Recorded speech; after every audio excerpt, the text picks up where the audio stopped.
Hi everyone, this is Mindy Eggen for Scrapbook and Cards Today magazine, and today I have inspiration to share with you using the Let's Stamp Together March 2023 kit featuring Brutus Monroe. So I thought it would be a really fun idea to take these images and turn them into some gift bag tags, and these are going to be really simple to create and also a matching birthday card. So I have my stamp set ready and the coordinating dies, or I should say the additional dies that you get with the kit. I won't be using those today, but I will be using the stencil and also that stamp set. And I love that I can see everything on these cards that are included in the kit. So the first thing I'm going to do is I'm taking a tag die. Now this one happens to be from Hero Arts. It's from the Infinity tags. And I'm going to die cut 3 of them using my Hero Arts compact cutter. Now you can use any size tag, any shape tag you want. This is just the one that I chose. Now that I have my tags ready, I'm going to take that stencil and I am going to just place some Post-it tape to tape my tag down to my stencil. You can use a magnetic work surface or whatever you feel comfortable with using with your stencils. Since I'm going to be going through just 3 of them and they're fairly small, I'm just going to hold that tag in place using that Post-it tape. Now I'm coming in with some yellow ink. And this is Sweet Corn ink from Gina K Designs, and I am going to kind of haphazardly just blend on small areas onto the tag. I'm not going to cover the entire piece. This also is going to be kind of a mixed media tag, and I'll explain more about that later on. So now once I did that kind of light yellow, I'm coming in with a smaller blending brush and a darker shade of yellow. This one I believe is Prickly Pear, and I'm going to just add a little bit of that darker color to some of the areas of the honeycomb. Then I can just carefully remove my stencil and that Post-it tape from my tag, and I have my first tag complete here with that honeycomb background. Very quick and simple to do. I'm going to take the stencil and once again hold my tag in place with Post-it tape. Now this time I kind of just flipped my stencil and I'm coming in from the bottom corner, having it fade off into the white. Once again, bringing in the Prickly Pear or just a darker shade of yellow to give it that golden look. Once I'm done with that, I'll remove this tag and I'm going to move on to my third tag. And for this one, I am going to do kind of the center. Now, once again, I am not filling the entire tag. I liked having that bit of white space and also having that honeycomb kind of fade off at the edges. I also brought in that Prickly Pear once again. Didn't do exactly in the center, but kind of stretched it out a little bit. Now my last piece here is going to be on white cardstock. This is going to be for my matching card. So I attached that with that Post-it tape to the stencil.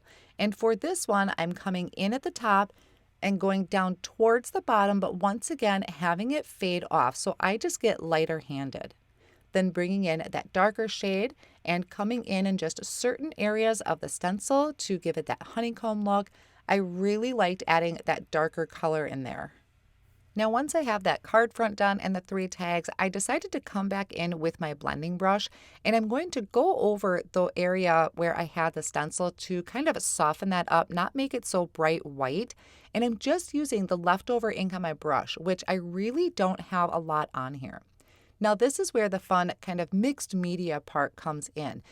Mixed media doesn't always have to be real grungy. All it really is having 2 different mediums on your project.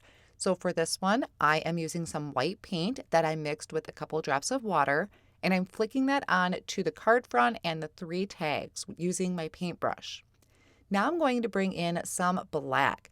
Now I kind of made a mistake. I shouldn't say mistake. It still worked out.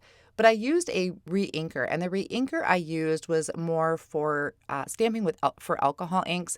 I would suggest using a black paint. This was pretty thick. Maybe I could have added some more water. It still worked out, but I would suggest using some black paint. So while those are drying, I had stamped out some images off of the stamp set, and I used an alcohol-friendly ink to stamp these out.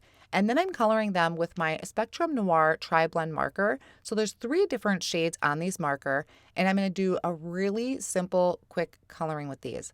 I did a light shade first for the yellow, and then I'm coming in with a darker shade that is on this marker and just adding kind of a shadow area, not really giving it a ton of contrast. This makes the coloring go a lot quicker if you don't want to spend a lot of time coloring or you're not comfortable with coloring. All you really need to do is just have a light color and a little bit darker shade. And like for the cupcake wrapper here, I just added a line to give it that shadow look. So you don't have to go overly crazy with the coloring. Now for the wings, I just added a line of light blue and that was it. I did show the coloring here of that flower, but I didn't end up using it on my card project today. I did go ahead off screen and color in another cupcake though because I thought it was super cute. Then I'm taking my scissors and I'm going to fussy cut this. I'm not very good at fussy cutting, but I know the biggest trick to it is to move the paper and not the scissors. So that is going to be the best way to fussy cut out images. I'm going to stamp out some sentiments to go with my card and also my tags. So I picked out 4 of them off the stamp set and I'm placing them in my Misty tool onto some black cardstock. I picked those sentiments up with the Door of the Misty, and then I'm prepping my cardstock with an anti-static powder tool, and I'm going to ink them up with a white pigment ink. Now my white pigment ink pad is a little dry. I need to re-ink it. So I'm going to stamp it actually 3 times to make sure I have a really good impression. I just don't want to press too hard and squish my sentiments. I want them to be nice and clear and legible.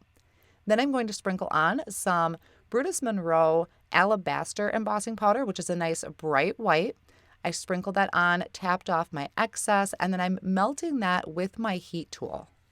After I give that about a minute or so to cool, I'm taking an infinity rectangle die from Hero Arts and I'm going to trim out a couple of the sentiments. I love using my rectangle dies to trim out sentiments when I can because I really like that beveled edge and that kind of clean cut edge that it gives. Then I went through and I added white foam squares behind all of my images and black foam squares behind my sentiments. I really love that black cardstock with the bright white embossing on it. I think it ties in really well with the bee theme of the tags and the card, and also those black flicks that I added to the background. I really, really love how that came out. So I'm just going to go through and remove the backing of the foam squares and add my images and my sentiments, just trying to change up the design of each tag so they all look different. This one, I have the cupcake kind of hanging off the edge a little bit and also the sentiment. So I'll flip that over and just trim off any excess. And then I have my matching card, which has those adorable bee balloons on it, which I also popped up with some foam squares and then that sentiment. Now, a finishing touch that really adds some shine to this is I took some unicorn stickles and on all of the tags and the card, I just colored in a few of the honeycomb pieces around the image. And it's super sparkly. It's got kind of that pretty shiny glaze look. So now I have 3 tags done, birthday tags that I can add to any project, and also a matching card using the Let's Stamp Together kit featuring Brutus Monroe. I really enjoyed these projects and creating them, and I hope you found inspiration in this video and my projects as well. Thanks so much for joining me today.